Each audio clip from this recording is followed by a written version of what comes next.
semua itu sudah berada di penghujung kekuasaan politik tahun 2024. Tahun yang saya kira begitu banyak menyimpan memori politik, memori yang saya kira politik menimbulkan kegaduhan, kontroversi, dan politik yang mengaduk-ngaduk perasaan kita semua. Dan biasanya di penghujung tahun itu selalu saja ada refleksi untuk melakukan evaluasi, tentunya diharapkan sebagai bahan evaluasi supaya kehidupan politik kita di masa-masa yang akan datang itu jauh lebih maju dibandingkan dengan tahun-tahun sebelumnya. Mari kita coba untuk cek satu persatu, kira-kira peristiwa apa saja yang kemudian menjadi trendsetter, menjadi konsumsi publik, viral, happening, yang terkait dengan kehidupan politik kita di negara ini. Pertama, saya melihat peristiwa politik yang sangat mutakhir, mencengangkan, dan bahkan tidak pernah diprediksi oleh siapapun, adalah pecah kongsi antara Jokowi dengan PDIP. Pecah kongsi ini tentu tidak terlepas dari karena Jokowi tak lagi sejalan dengan PDIP terkait dengan Pilpres 2024. Apapun motifnya, yang jelas Jokowi dan PDIP sudah pisah jalan. Jokowi sudah ditalak 3 oleh partainya sendiri karena sudah dinilai membangkang, tidak sejalan, dan merusak demokrasi. Oleh karena itu, ini adalah satu peristiwa yang menurut saya di luar prediksi siapapun, di luar nalar siapapun, karena kebersamaan Jokowi dengan PDIP, PDIP dengan Jokowi, mutualisme interesting, tentu ini harus berakhir dengan cukup tragis.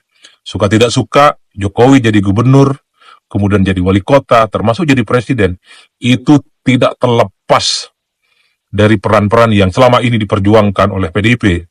Dan pada saat yang bersamaan harus diakui, naiknya PDIP menjadi partai politik yang kuat, konsisten, dan solid, bahkan menang pileg beberapa kali, itu tentu tidak terlepas dari sosok Jokowi yang cukup melekat.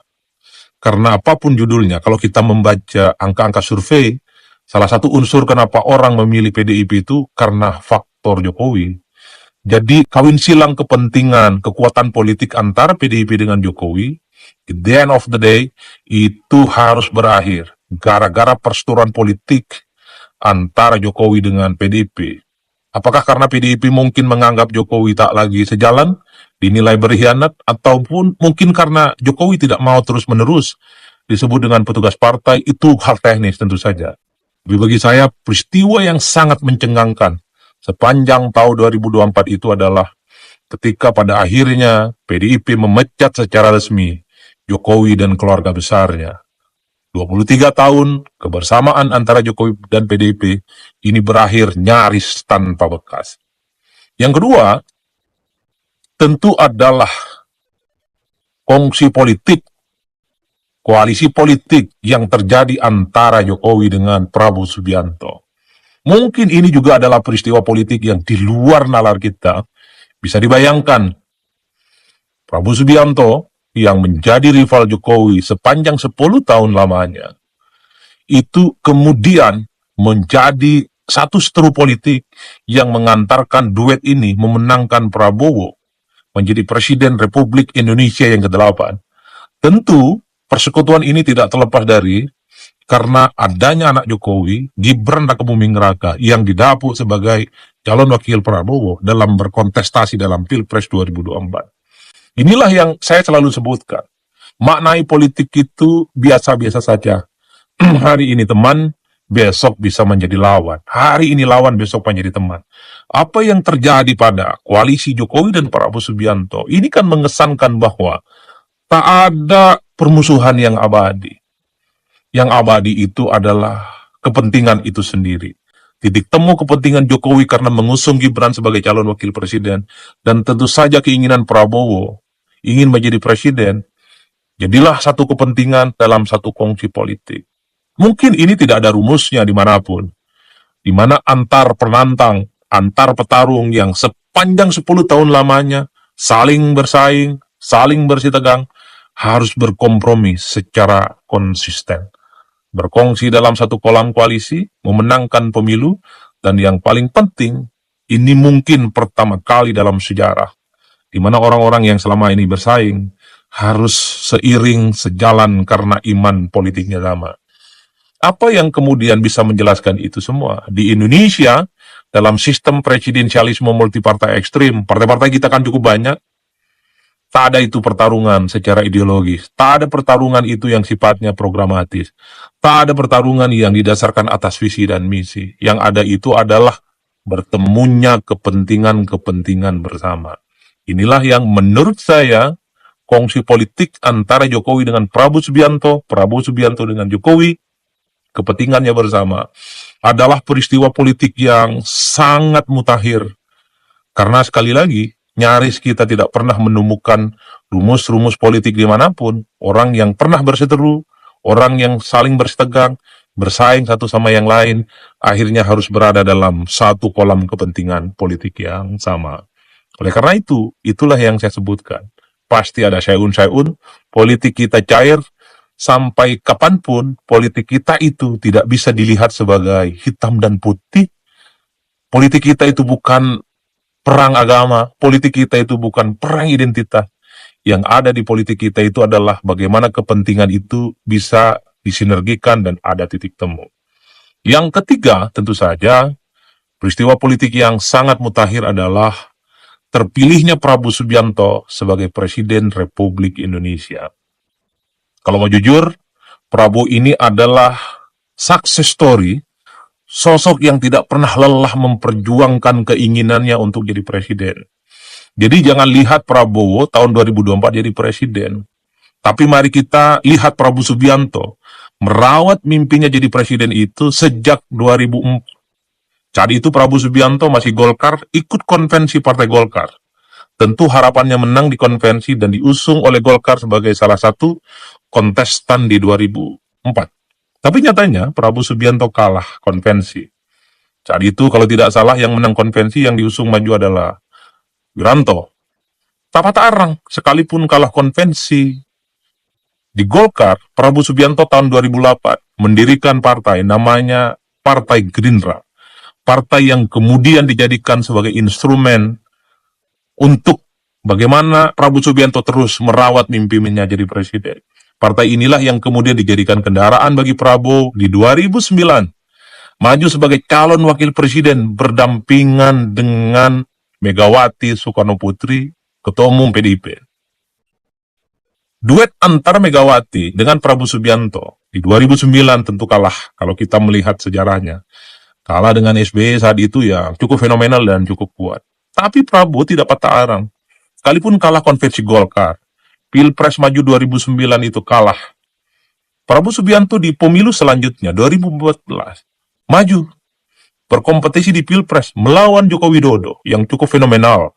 Mantan wali kota Solo, mantan gubernur Jakarta, dan maju di Pilpres head to head dengan Prabowo Subianto. Pertarungan politiknya cukup luar biasa, menimbulkan kegaduhan dan bahkan huru-hara. Prabowo Subianto kalah untuk yang ketiga kalinya. Tapi tidak berhenti di situ.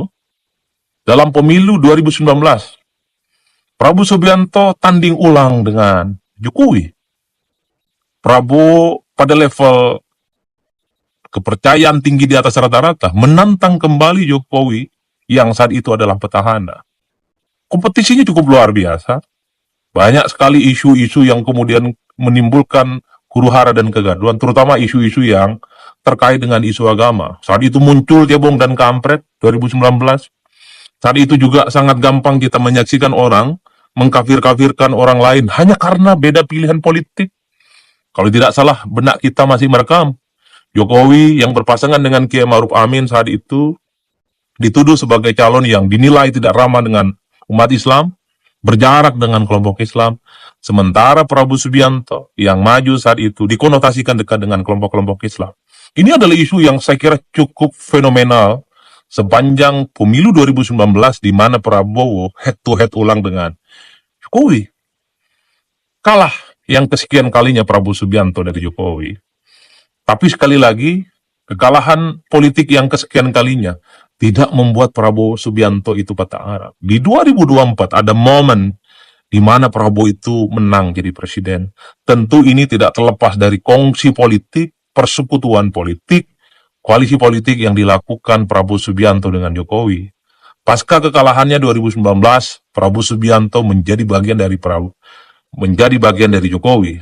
Prabowo jadi Menhan, dan dari saat itulah kemudian kemesraan antara Prabowo Subianto dan Jokowi mulai terbangun. Maka tidak mengherankan di pemilu 2024, Jokowi menunjukkan dukungannya secara terbuka, mendukung Prabowo Subianto, yang notabene-nya berpasangan dengan Gibran, sang putra mahkota Jokowi.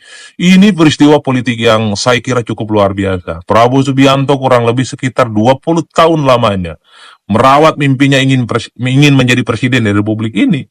Oleh karena itu, pesan politiknya sederhana. Jadi, siapapun di negara ini yang ingin jadi presiden, contohlah Prabowo Subianto. Prabowo itu ingin menegaskan bahwa dalam politik itu tak ada kematian yang abadi. Anda itu boleh kalah sekali, tapi Anda bisa bangkit, ikut pemilu, dan bisa menang. Itu yang kemudian ditunjukkan oleh Prabowo Subianto. Yang selanjutnya, peristiwa politik mutakhir itu adalah adanya pilkada serentak secara nasional di 545 provinsi, kabupaten, dan kota seluruh Indonesia. Belum terjadi dalam sejarah sepanjang Indonesia, pilkada dilaksanakan di seluruh Indonesia, serentak di seluruh kabupaten, kota, dan provinsi. Di 2024 ini adalah momen di mana seluruh rakyat Indonesia, one day, one election, melaksanakan pemilihan secara serentak. Saya orang Madura, memilih gubernur Jawa Timur, itu juga terjadi di tempat-tempat yang lain yang memilih gubernur, bupati, wali kotanya. Ini adalah momen yang saya kira menimbulkan kesan bahwa di 2024 ada peristiwa yang belum pernah ada peristiwa-peristiwa sebelumnya. Dan menariknya lagi, pilkada serentak kali ini adalah tingkat partisipasi yang cukup rendah, di bawah 60%.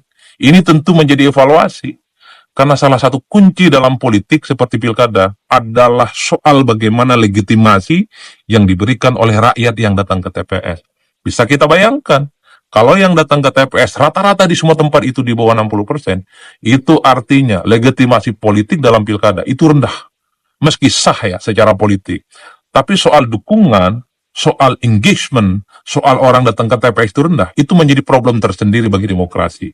Ada kegagalan kampanye, ada kegagalan penyampaian visi misi, ada kegagalan sosialisasi terkait dengan pilkada tentu saja, sehingga orang merasa tidak nyaman, tidak tertarik untuk berpartisipasi dalam pilkada di 2024. Tapi ala kulli hal, pilkada serentak secara nasional, ini menjadi momen yang saya kira akan diingat oleh banyak orang, karena ini pertama kali dalam sejarah bahwa kita melaksanakan pilkada secara serentak.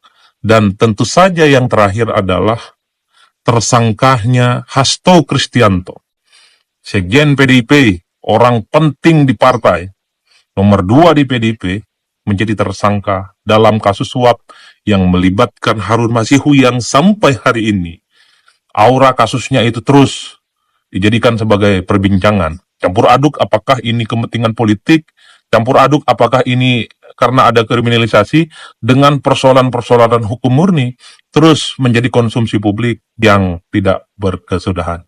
Saya kira itu adalah peristiwa-peristiwa politik yang kita bisa lihat happening, viral, dan diperbincangkan oleh publik sepanjang tahun 2024. Tentu saja, kalau boleh kita simpulkan sederhana, apa yang terjadi pada di 2024, tentu harus dijadikan sebagai guidance, harus dijadikan sebagai bahan refleksi, bahwa di tahun-tahun yang akan datang, 2025, 2006, dan seterusnya, kondisi politik kita itu menjadi baik-baik saja, karena secara kualitas demokrasi masih begitu banyak PR-PR yang harus dilakukan oleh para pemimpin di negara-negara ini.